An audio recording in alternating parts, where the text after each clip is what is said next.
Excuse me for this technical error. Let's continue. To find the range,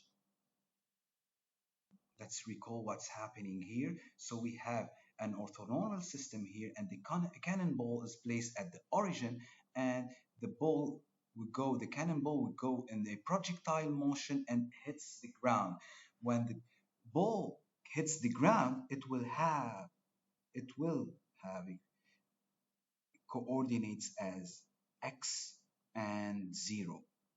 So the ball hits the ground and the ordinate is equal to 0 at this point. So y is equal to 0 and x is the range. R, the range is equal to x, or r is equal to x, and we want to find a general relation as this one represents a general equation for a projectile motion. I want to find a relation for r where I can have some variables, and using these variables you can replace the values and directly calculate the value of the range. So at this point y is equal to 0, and I will take the y component. Since y of this location is equal to 0, I'm gonna put this whole component equal to 0 and solve for t. I will have two values for t. This is the first value of t, and I don't want this value. T equal to 0 represents the moment where the ball is bombarded from the cannon over here at the origin. So we don't care about this time. We want the time where it hits the ground, and this is the time where the ball gonna hit the ground. Now we're gonna replace this time again in our equation in the position vector to find the value of x, because this is the time where it's gonna hit the ground, and this is the x component where the ball hits the ground at the moment it hits the ground. So this is the x component, and we don't care about this component because y is equal to 0 at this location.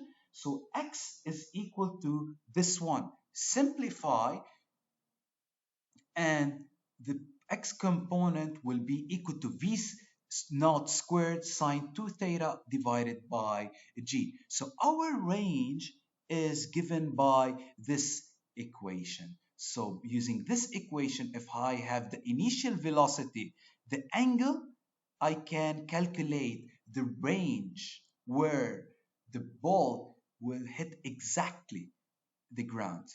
This is a very nice equation. This is the time where it's gonna hit the ground, and this is the x value or the range value where it's gonna hit the ground. Another thing we are interested in is the angle. We have this velocity vector, but the question is, what is the maximum distance the ball would travel? So in order to get the maximum distance, the maximum range the ball will hit the ground, we will have to choose the optimal value, because it depends on the angle. As you can see here, the range here depends on theta. It's dependent. It's proportional to theta. However, there's an optimal position or optimal value for theta to get the maximum point you will hit your enemy, or you hit the ball, or you hit the target, your target.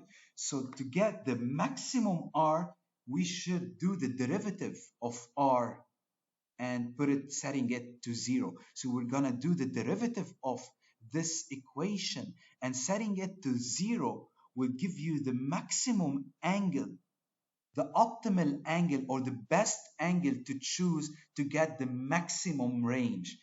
So we're gonna do the derivative of this relation of the range with respect to theta, and doing the derivative and solving for theta, you will get 45 degrees. So the best angle to bombard your cannonball is setting the theta equal to 45 degrees.